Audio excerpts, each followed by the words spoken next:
आज आपण शिक्षण व्यवस्थेच्या आतल्या एका अशा प्रक्रियेबद्दल बोलणार आहोत, जिच्याबद्दल म्हणजे फारसं बोललं जात नाही, पण जी हजारो शिक्षकांच्या आयुष्यावर थेट परिणाम करते. विचार करा, आपल्या टॅक्सच्या पैशातून सरकारी आणि अनुदानित शाळा चालतात. पण जर एखाद्या शाळेत विद्यार्थीच कमी झाले तर तिथे असलेल्या शिक्षकांचं काय होतं? हो, त्यांची नोकरी जाते का, की सरकार त्यांच्यासाठी काहीतरी वेगळी व्यवस्था करतं? हा खूप महत्वाचा प्रश्न आहे. आज आपल्याकडे महाराष्ट्र शासनाचे काही नियम आणि निर्णय आहेत जे याच प्रश्नांची उत्तरं देतात. आपण या कागदपत्रांच्या आधारे अतिरिक्त शिक्षक किंवा सरप्लस टीचर ही जी संकल्पना आहे ती उलगडून पाहणार आहोत. बरोबर. ही प्रक्रिया का होते, कशी होते आणि या सगळ्याचा शिक्षकांवर आणि पर्यायाने मुलांच्या शिक्षणावर काय परिणाम होतो याचा आपण जरा खोलात जाऊन विचार करूया. नक्कीच. म्हणजे वरवर पाहता हा एक खूप प्रशासकीय आणि किचकट विषय वाटू शकतो, पण याच्या मुळाशी दोन महत्वाचे हेतू आहेत. अच्छा. एक शिक्षकांची नोकरी सुरक्षित ठेवणं आणि दुसरा सरकारी पैशाचा अपव्यय टाळणं. म्हणजे जिथे गरज नाही तिथे शिक्षक ठेवून पगार देण्याऐवजी जिथे गरज आहे तिथे त्यांना पाठवणं. या दोन्ही गोष्टींमध्ये समतोल साधण्याचा हा एक प्रयत्न आहे असं म्हणता येईल. चला तर मग याच्या एकदम मुळापासून सुरुवात करूया. सगळ्यात पहिला प्रश्न, एक शिक्षक अतिरिक्त किंवा सरप्लस ठरतो म्हणजे नेमकं काय होतं आणि असं का होतं? याची काही ठोस कारणं आहेत. महाराष्ट्र खाजगी शाळांतील कर्मचारी नियमावली 1981च्या नियम 26 मध्ये ती दिलेली आहेत. पहिलं आणि सगळ्यात मोठं कारण आहे शाळेतील विद्यार्थ्यांची संख्या कमी होणं. ओके.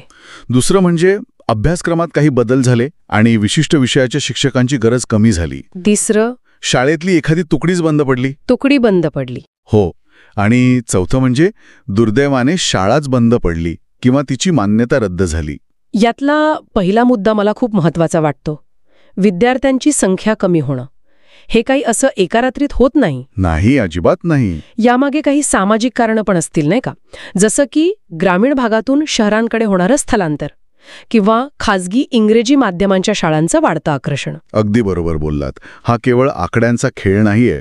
यामागे एक मोठा सामाजिक बदल दडलेला आहे. अनेक गावांमध्ये लोकसंख्या घटतीये, कुटुंब लहान होत आहेत.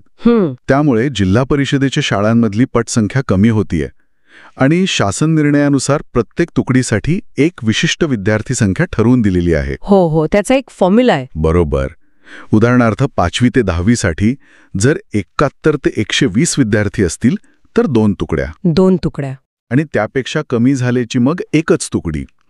त्यामुळे जेव्हा विद्यार्थी संख्या त्या मर्यादेच्या खाली जाते तेव्हा एक तुकडी कमी होते आणि त्या तुकडीवरचा एक शिक्षक अतिरिक्त ठरतो. म्हणजे हे सगळं एका ठरलेल्या फॉर्म्युलाप्रमाणे होतं.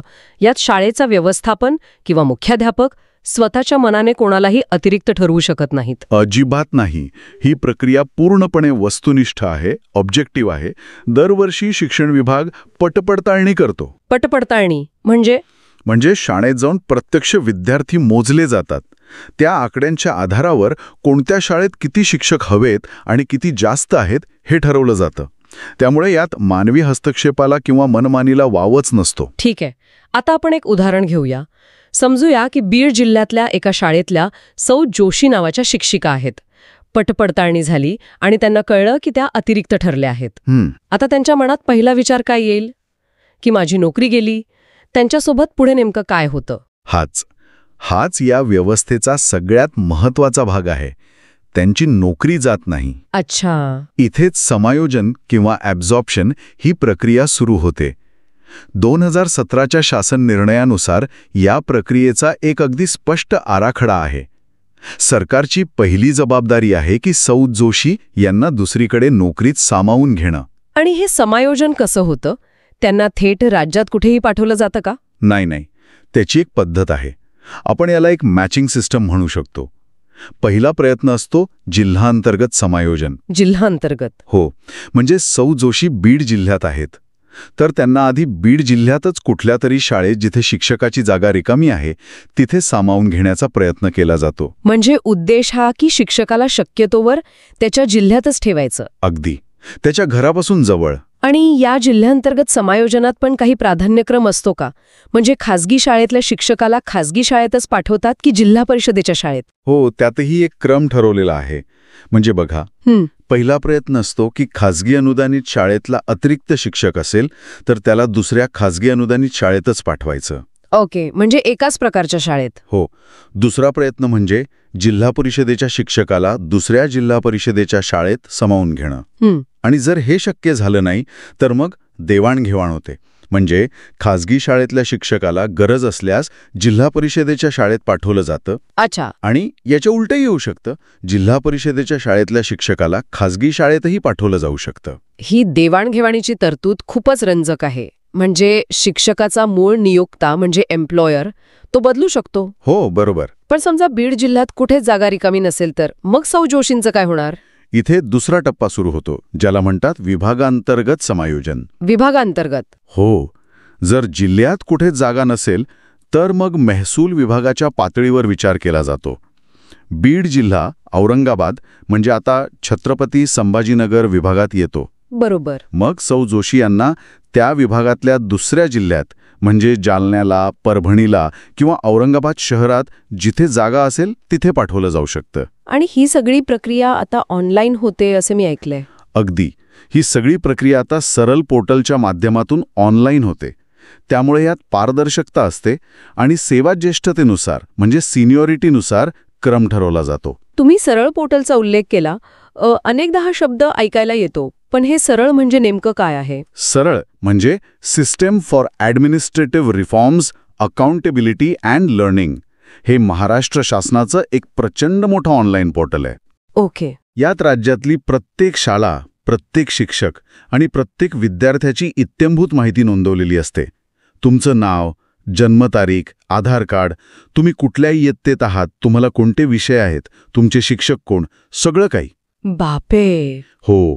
त्यामुळं समायोजनाची प्रक्रिया या पोर्टलद्वारे केल्यामुळं ती खूप पारदर्शक आणि वेगवान होते. कोणत्या शाळेत किती जागा रिकाम्या आहेत हे एका क्लिकवर समजतं. म्हणजे ही एक मोठी डिजिटल यंत्रणा आहे जी या सगळ्या प्रक्रियेवर लक्ष ठेवते.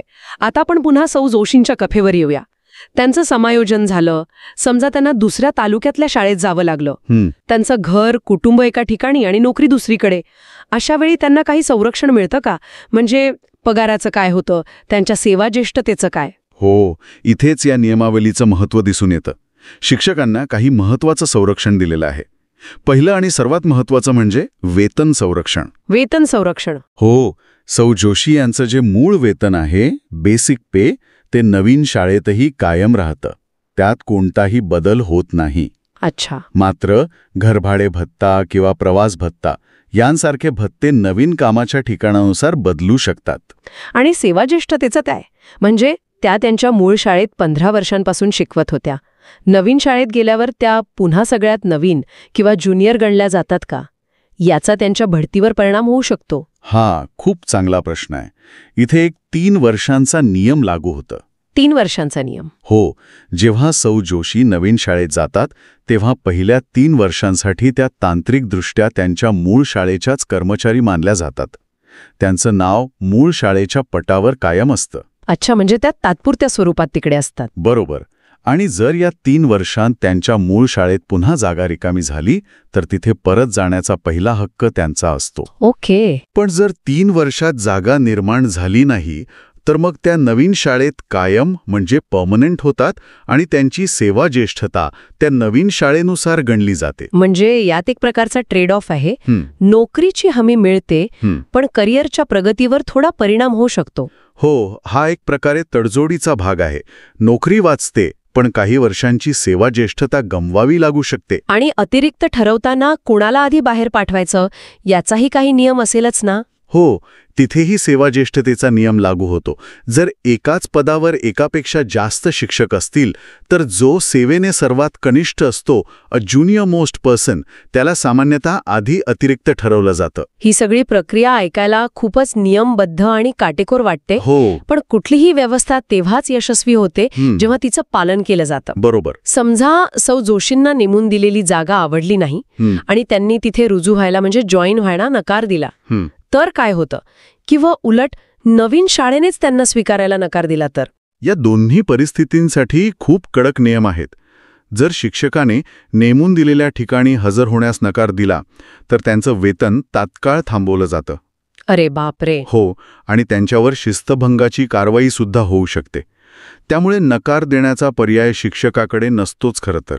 आणि शाळांच्या बाबतीत, कारण अनेकदा खासगी संस्थाचालक आपला प्रभाव वापरण्याचा प्रयत्न करतात. शाळांसाठी तर नियम आणखी कठोर आहेत. जर एखाद्या शाळेच्या व्यवस्थापनाने अतिरिक्त शिक्षकाला हजर करून घेण्यास टाळाटाळ केली तर शासन त्या शाळेचं ते पद कायमचं रद्द, लॅप्स्ड करून टाकतं. पदच रद्द होतं. हो, आणि हे फक्त कागदावर होत नाही. मी आधी उल्लेख केलेल्या सरल पोर्टलवरून ते पद कायमचं काढून टाकलं जातं. अच्छा.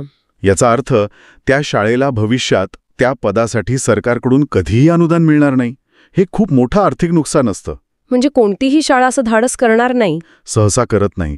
यातून सरकारला ही प्रक्रिया किती गांभीर्याने राबवायची आहे हे स्पष्ट होतं. तर आजच्या चर्चेतून एक गोष्ट अगदी स्पष्ट होतीये. अतिरिक्त शिक्षक ही केवळ एक प्रशासकीय सोय नाही, तर ती एक विचारपूर्वक तयार केलेली व्यवस्था आहे. या व्यवस्थेमुळे शिक्षकांना नोकरीची हमी मिळते, जी आजच्या काळात खूप मोठी गोष्ट आहे. आणि त्याचवेळी करदात्यांचा पैसा योग्य ठिकाणी वापरला जातो यावरही लक्ष ठेवलं जातं. अगदी बरोबर. ही एक प्रकारची सेफ्टी नेट किंवा सुरक्षा कवच आहे. विद्यार्थी संख्या कमी झाली, शाळा बंद पडली तरी शिक्षकावर बेकारीची कुऱ्हाड कोसळत नाही. सरकार त्याची जबाबदारी घेते. पण, आणि हा पण खूप महत्वाचा आहे, प्रत्येक व्यवस्थेच्या दोन बाजू असतात. बरोबर. या व्यवस्थेची एक दुसरी बाजूही आहे, जिचा विचार करणं खूप गरजेचं आहे. ती दुसरी बाजू कोणती? ती बाजू आहे विद्यार्थ्यांची. आपण शिक्षकांच्या हक्कांबद्दल आणि नोकरीच्या सुरक्षेबद्दल बोललो, आणि ते महत्वाचं आहेच. हो, नक्कीच. पण विचार करा, जेव्हा एखाद्या शाळेतला शिक्षक अतिरिक्त ठरून निघून जातो किंवा सेवानिवृत्त होतो आणि तिथे नवीन शिक्षकाचं समायोजन होईपर्यंत काही महिने किंवा कधीकधी वर्षभराचा काळ जातो, तेव्हा त्या मुलांचं काय होतं? त्यांचं जे शैक्षणिक नुकसान होतं त्याची जबाबदारी कोणाची? हा मुद्दा खरंच विचार करायला लावणार आहे. म्हणजे एका बाजूला आपण शिक्षकांची नोकरी वाचवतोय, पण दुसऱ्या बाजूला या प्रशासकीय दिरंगाईमुळे किंवा प्रक्रियेत लागणाऱ्या वेळेमुळे विद्यार्थ्यांच्या शिक्षणात खंड पडण्याचा धोका निर्माण होतो. बरोबर. त्यामुळे यावर विचार करताना आपल्याला हा समतोल साधावा लागेल. शिक्षकांची नोकरी वाचवणं जेवढं महत्त्वाचं आहे, तेवढंच महत्त्वाचं मुलांच्या वर्गात शिक्षक असणं आणि त्यांचं शिक्षण न थांबणं हेही आहे. खरंय. कदाचित या समायोजन प्रक्रियेला अधिक वेगवान कसं करता येईल किंवा मधल्या काळात विद्यार्थ्यांसाठी पर्यायी व्यवस्था कशी उभी करता येईल यावर विचार करण्याची गरज आहे. ही चर्चा ऐकणाऱ्यांसाठी हा एक महत्त्वाचा प्रश्न आहे. शिक्षकाची सुरक्षा आणि विद्यार्थ्याचं शिक्षण या दोन्हींमध्ये आपण एक सुवर्ण मध्य कसा साधू शकतो?